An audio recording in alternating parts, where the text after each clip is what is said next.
Hi there, here's Christina from Changing Parenting, and I recently had this mom. She told me that her child was calling everyone a poopy head. So it was really embarrassing for her because they would go out and meet some neighbors, and the kid would be just like, "You're a poopy head." Or he would be playing with the kid and tell the kid, "You're a poopy head." So he was constantly saying that, and the mom didn't know how to stop it, and it was really driving her crazy. So the first thing we need to do in these situations is you need to address your child first. So remember, you're always on your child's side. You always support your child because it's your job as a parent to teach your child, right? Supporting doesn't mean that you agree with what your child is doing. It doesn't mean that you will allow your child to do these things. It just means that no matter what, you have unconditional support for your child because you're their parent and you want to teach them the skills they need not to do it again and to deal with the situations in a different way. So we first always address the child, right? So we don't want never your child to think that you're on someone else's side, that you don't have their back, right? Because even when your child is wrong, like in this case, your job is not to judge your child. Your job is to teach your child how to do it differently. So you first address your child and you tell your child and this is very important, the tone while you say things is very important. You don't want any emotion attached to this. So if you need to take a deep breath first, if you need to self-regulate, do what you need, right, in the moment, bring yourself back to the rational part of your brain so your emotions are not running your parenting, because I know how hard it is when we are, with other people and we are feeling judged as parents. We are much more likely to explode with our little ones. I actually have a free guide. You can download it at changingparenting.com/free. And there I show you what to do when you're feeling judged in public. But anyway, so the first thing you do is tell your child in a neutral tone. So you want it to be firm, setting a firm boundary, but in a neutral tone. You don't want to have any emotion attached to it. You tell your child, that was not nice. That was not nice, right? It's not like, hey, that was not nice. Or it's also not like, oh, that was not nice. It's just, that was not nice, period. It's just a sentence, right?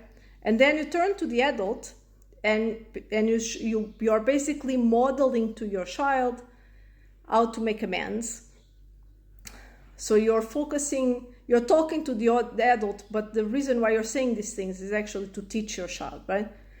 So it's not about the adult's feelings, because again, your child is a child, that they are an adult, you are an adult, and the focus always needs to be on teaching your child skills, right?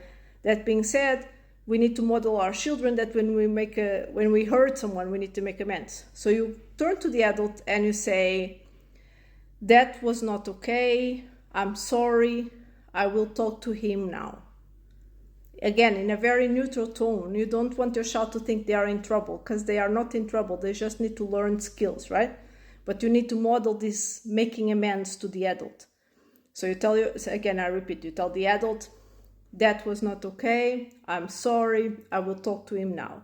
And then you leave and you're talking privately with your child. And when you are with your child, you need to first it's important that we understand, why is your child name calling other people, right? Why are they doing this? Are they doing this because they want revenge? The person is doing something that makes them feel uncomfortable. They don't know how to set boundaries. And so they name call as a way to create immediate shock and immediate distance, because when you call someone a name, they immediately stop, kind of. So is it a way for them to set boundaries in a very unhealthy and incorrect way, right? But the only way they know? Is it because they feel like they lack power? They are being constantly forced to do something that they don't want to do, and this is their way of saying no? Is it because they, just want to get some attention? They want to have attention, and they know that when they call someone a name, everyone stops and they have attention, even if it's negative attention. There are so many reasons why a child could be doing this, and it's really important that you know why they are doing this so that you can address it appropriately. Because the way you address it will not only teach them the skills about what to do in that moment, but also how to prevent it from happening in the future. So you really need to know why is it happening. If you don't know why your child is doing that and you want my help, you can go to changingparenting.com, book a behavior audit, costs 104 euros. You will tell me everything that's happening, all the stuff that is happening with your child, and I will tell you exactly what to do. But I want to give you this example of this mom I helped. So in her case, the child was doing that because of boundaries. He was really struggling with setting boundaries. So from everything she shared with me, we realized that this was happening every time her son needed to say no, needed to set a boundary, but he didn't know how, right? And very often children resort to this name calling because it's what they hear, maybe other kids in kindergarten doing, or maybe in cartoons or something like that, which is again important that we control what children watch. So in this case, what did we do? In this case, what we did was first empathize, tell your child, you were feeling, the neighbor was talking to you a lot and was saying things you didn't want to hear, and you just wanted him to stop, and you said you're a poopy head because you really didn't want to listen to that, and you just wanted to leave, and you didn't like the things he was saying. Sometimes it happens that we are talking to people and they are saying things we don't like, right? So empathize, make your child feel understood, that you understand why they did it. And then when their emotions are down, when their guards are off, right? They are not in a defensive mode anymore because they feel like you really understand them, right? So you know your child better than anyone. That's when you go to the correction part and you teach them the skills they need for next time. Next time the neighbor is, talking to you and saying things you don't want to hear, you can say, I don't like this, I don't want to talk to you anymore, I don't like what you're saying, and I want to go. Or for instance, in another situation that their mom also shared with me was with a child. So her son wanted to play with a toy. The other child didn't want to let him play with the toy. So he said, you're a poopy head. So what do you do when you want to play with a toy in the kindergarten that the other child is playing with? Then you need to tell the child, I would also like to play. Can we take turns?